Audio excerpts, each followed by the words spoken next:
The invitation said celebration. The room felt like judgment. A grand Hollywood ballroom shimmered beneath crystal chandeliers, each one hanging like a watchful eye.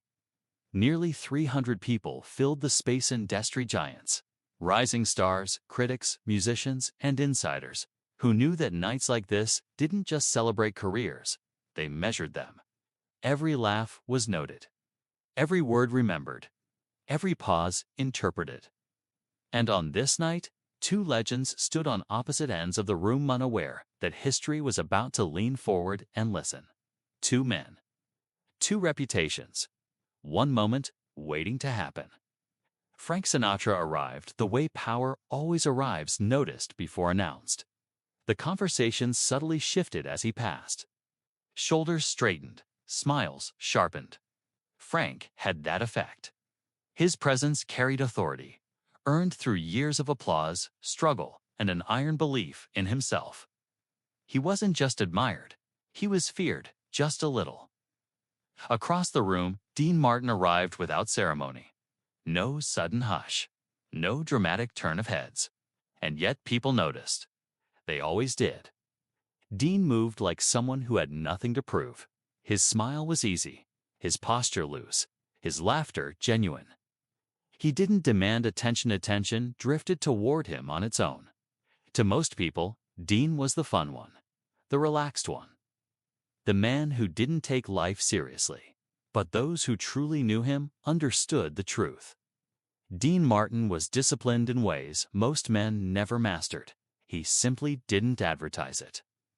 The invisible tension. Frank and Dean had shared stages, microphones, and moments that defined eras. Their chemistry was legendary. Their bond envied, but bonds stretch. And sometimes, under pressure, they fray. Frank had been winning relentlessly. Awards, praise, headlines that crowned him again and again. With each success, something inside him hardened, not out of cruelty, but control. Control over rooms, over narratives, over people. Dean noticed the change months ago. He said nothing. Because Dean believed silence was not weakness, it was observation. And tonight, his observation would be tested. The microphone changes hands, the host tapped the glass. Laughter softened, conversations faded. "Ladies and gentlemen," the host said, smiling, "we're honored tonight by voices that shaped generations." Applause erupted. Frank Sinatra stepped forward. He took the microphone like it belonged to him, because in many ways, it did. The room leaned in. Frank spoke smoothly at first. Stories from the road, shared memories. Jokes that landed clean and easy. The audience laughed, relaxed. Then something shifted. Frank's eyes scanned the crowd and stopped. On Dean, a half-smile formed on Frank's face. Not warm, not cruel. Calculated, you know, Frank said casually. People always ask me how Dean keeps things so loose. Laughter rippled. Dean lifted his glass slightly, acknowledging the attention with calm indifference. Frank continued. Some folks rehearse harder than others, he added. Some folks just coast. The laughter hesitated this time. Frank paused, and then said the sentence that changed the air in the room. Guess it's easier when discipline comes in a bottle. The room freezes for a heartbeat. No one reacted. 300 people sat suspended between laughter and discomfort. Then a few nervous chuckles escaped, thin, uncertain. Eyes turned toward Dean. This wasn't playful banter anymore. This was personal, public, deliberate. Dean did not smile. He did not flinch. He did not react. And that was what unsettled the room most. The man behind the smile inside Dean. Memories stirred, but not anger. He remembered the early mornings when no one was watching. The nights when his voice cracked, but he kept singing. The discipline it took to be underestimated and still show up whole. He had been labeled his entire career. Lazy, lucky, carefree labels are convenient shortcuts for people who don't want to understand depth. Dean had learned long ago. You don't correct every lie. You outlive it. The longest pause of the night, Frank waited. He expected something, anything. A joke, a comeback, a playful jab. Dean gave him nothing. The silence grew heavy, thick enough to press against the walls. The chandeliers hummed faintly overhead. A server stopped mid-step, and then Dean did something no one expected. He stood. Not abruptly, not dramatically. He simply stood and walked slowly, calmly toward the stage. When calm becomes power, Dean reached the microphone and gently took it from Frank. No resistance. Frank stepped back, uncertain for the first time that evening. Dean looked out at the audience. 300 faces stared back. He spoke softly. "I've learned something over the years," Dean said. "People see what they want to see." He paused and believe what makes them comfortable. Accusation, no bitterness. Just truth. Dean glanced briefly at Frank, not with anger, but with quiet clarity. "Discipline doesn't always look serious," he continued. "And strength doesn't always need to announce itself." The room was silent, now not awkward. Respectful. Dean handed the microphone back and walked away. The aftershock, it took a second. Then applause began, not explosive, not forced. Measured, earned. Frank stood still. He wasn't humiliated. He was exposed, not by words, but by contrast. The moment that would not fade. Dean left the ballroom without ceremony. No victory lap. No explanation. Just the echo of something far more powerful than insult. Restraint. And inside that room, long after the doors closed behind him, 300 people realized they had witnessed something rare. A man who refused to lower himself, and in doing so, forced another to look down. The applause ended. But the echo didn't. It clung to the walls, the ceiling, the air itself, like a sound that refused to fade. Conversations tried to restart. Laughter attempted to return, but nothing fit the room anymore. Something had cracked. And everyone felt it. After Dean left, the doors closed behind Dean Martin with a soft finality. No slam, no drama. Just a quiet click that somehow sounded louder than any insult. Inside the ballroom, people shifted in their seats. Glasses were lifted and set down without being sipped. Eyes darted not toward the stage, but toward Frank Sinatra. He still stood there, under the lights. Alone for the first time that night, the stage felt too big. Frank adjusted his jacket, cleared his throat, smiled, but the smile didn't land. Because the room wasn't laughing anymore. It was thinking. The dangerous kind of silence. Frank returned the microphone to the host and stepped away, nodding as if everything was fine. It wasn't. He could feel it's a subtle shift in gravity. People weren't avoiding him, but they weren't leaning in either. Respect hadn't vanished. It had changed shape. Frank moved through the crowd, accepting handshakes, hearing compliments that felt thinner than before. "Great night," someone said. "Powerful moment," another added carefully. Powerful. That word followed him like a shadow. Dean in the dark. Outside, Dean stood beneath a streetlight, the glow catching the edges of his face. The night air was cool, but his thoughts were sharp. He hadn't planned to speak, hadn't planned to stand, but sometimes restraint reaches a breaking point, not into anger, but into clarity. Dean got into his car and sat there for a long moment without starting the engine. His hands were steady. His heart was not. He didn't feel proud. He felt exposed.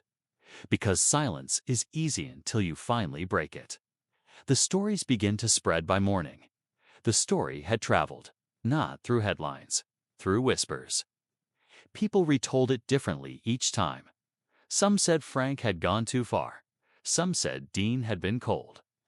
Some said it was overdue. But everyone agreed on one thing. That moment mattered. And moments that matter don't disappear, they multiply. Frank alone with his thoughts. Frank sat in his living room later that day, curtains half drawn, sunlight cutting across the floor like a judgment line. He replayed the night again and again. The joke. The pause. Dean standing up. But what haunted him most wasn't what Dean said. It was what he didn't say. No insults. No retaliation. No humiliation. Just calm. That calm had stripped Frank of something he didn't realize he relied on: dominance. Frank poured himself a drink, then didn't touch it. Pride begins to crack. Frank had always believed strength meant control. Control of the room. Control of the narrative. Control of perception. But that night, control had slipped, not violently, not loudly. Quietly, and quiet failures are the hardest to defend against.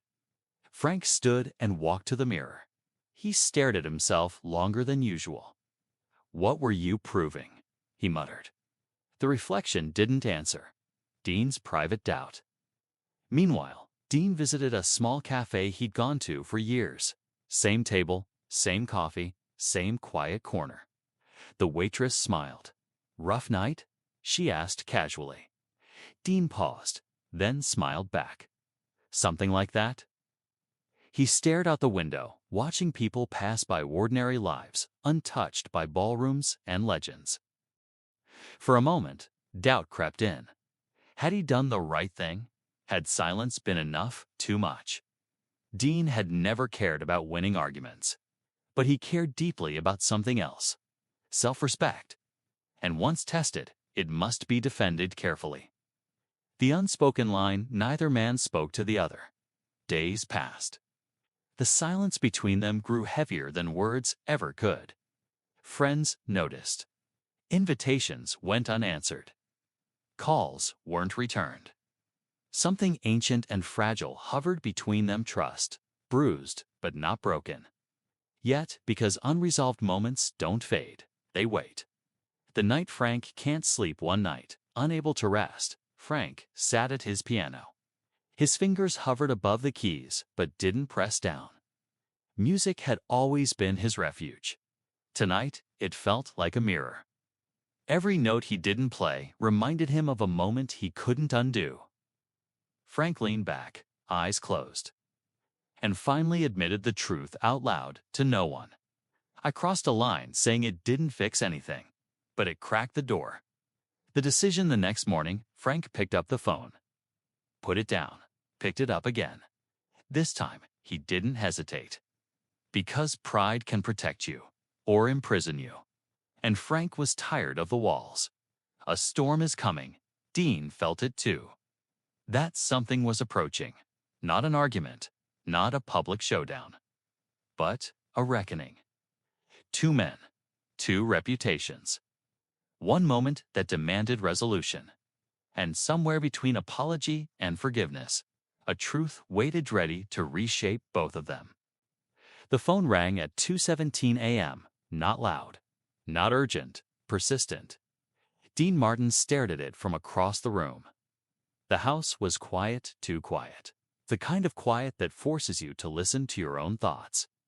He already knew who it was. The phone rang again. Dean stood slowly, crossed the room, and picked it up. "Yeah," he said. A breath came through the line of restrained. "Dean, it's Frank." No introduction, no confidence, just a name, carrying the weight of everything unsaid. Words struggling to escape pride, Frank spoke carefully. Like each sentence had to pass through something heavy before it could leave his mouth. "I shouldn't be calling this late." Dean leaned against the wall. "Then, why are you?" Silence. Frank exhaled, because sleep doesn't come when you know you've crossed a line. Dean closed his eyes. That answer mattered. "Go on," he said. "I keep replaying it," Frank continued. "The room, it's a pause. You standing there like nothing could touch you." Dean didn't interrupt. "You didn't fight back," Frank said quietly. "And that's what destroyed me." Not because he was angry, because he understood what this meeting would require. "Truth, tomorrow," Dean said at last. "No audience, no excuses. I'll be there." Frank replied instantly. Dean hung up and stood still for a long time. Some confrontations happen on stages. The hardest ones happen in silence. The walk without applause the next afternoon. Frank Sinatra stood outside Dean Martin's home. Just a man who had spent his life commanding rooms now, unsure how to knock on one door.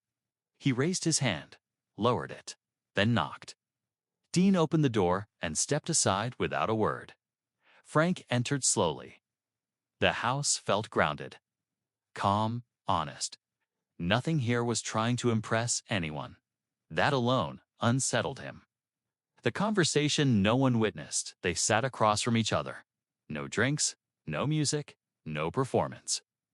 Frank broke first. "I thought strength meant never letting anyone see you hesitate," he said. Dean looked at him steadily. "And you thought making me smaller would do that?" Frank nodded once. "Yes." The honesty hurt, but it healed something too. Dean leaned forward slightly. "Strength isn't about size," he said. "It's about control. And that night, you lost yours." Frank swallowed hard. The crack in the legend. Frank stood up suddenly, pacing the room like a caged thought. "I've been praised my whole life," he said. "Applauded. And somewhere along the way, I started believing I was untouchable." Dean watched him carefully. "No one is," Dean said. Frank turned to him. "That's what you showed me," without saying it. His voice broke not loudly, not dramatically, but genuinely. The moment that brought him down, Frank stopped pacing. He stood still. Then slowly, deliberately, he lowered himself. One knee touched the floor. Not for forgiveness, for accountability. "I'm sorry," Frank said, "for disrespecting you." The room felt heavier than any stage. Dean rose from his chair but didn't rush. He let the moment breathe. Because humility should never be interrupted. "Forgiveness without victory. Get up," Dean finally said. Frank looked up. "I didn't stay silent to win," Dean continued. "I stayed silent to stay honest." Frank stood. Dean placed a hand on his shoulder. "Learn from this," he said. "That's all I ask." Frank nodded slowly. "I will."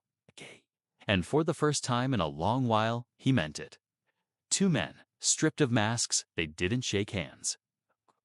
Something more important had happened. Pride had been confronted and survived. Frank left that house, changed not publicly, not instantly, but permanently. Dean watched him go, knowing that silence had done what shouting never could. The storm has passed, but the sky is different outside. The sun dipped low, casting long shadows.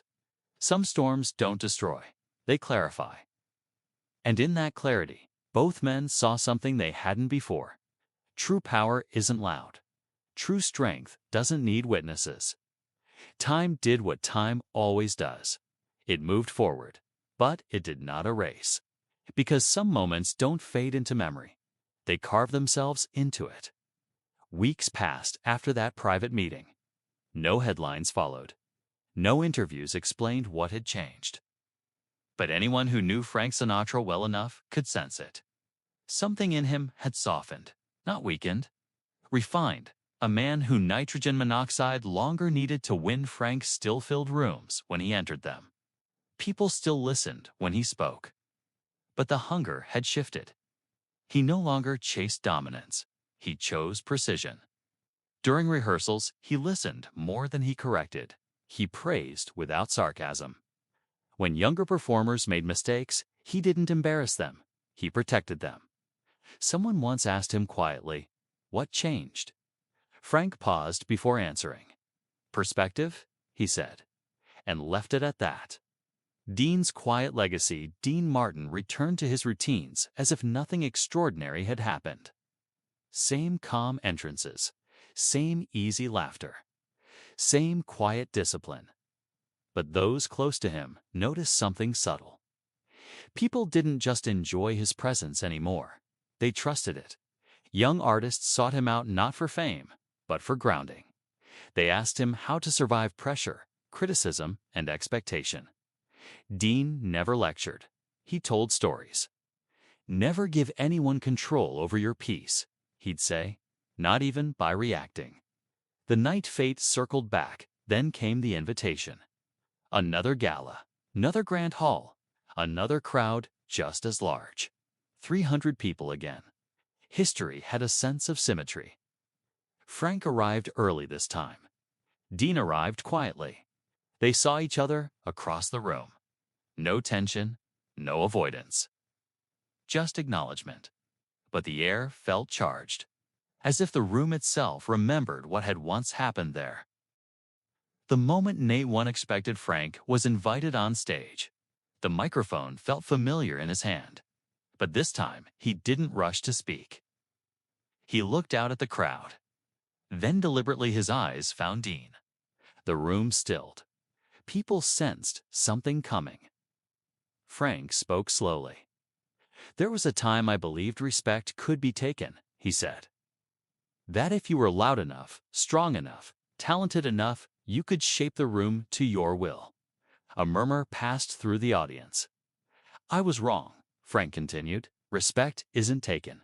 He paused. "It's earned." The silence deepened. Frank turned slightly toward Dean. "And sometimes it's taught without a single raised voice." No names were spoken. None were needed. The room understands the applause didn't explode. It rose slowly, deeply, not for performance. Dean didn't stand, didn't wave, didn't smile. He simply nodded once, and in that small gesture, something profound settled. The room understood. After the lights dimmed backstage, away from the audience, Frank approached Dean. "I meant every word," Frank said. "I know," Dean replied. They stood in silence, not awkward, not heavy. Complete, Frank exhaled. "You didn't just stop me that night," he added. "You saved me from becoming someone I wouldn't recognize." Dean looked at him steadily. "You were already better than that," he said. Frank smiled, a real one. What brought him to his knees? People would tell the story for years. They'd exaggerate it, embellish it, simplify it. They'd say Frank Sinatra was brought to his knees, but not by humiliation, not by revenge, not by a public defeat.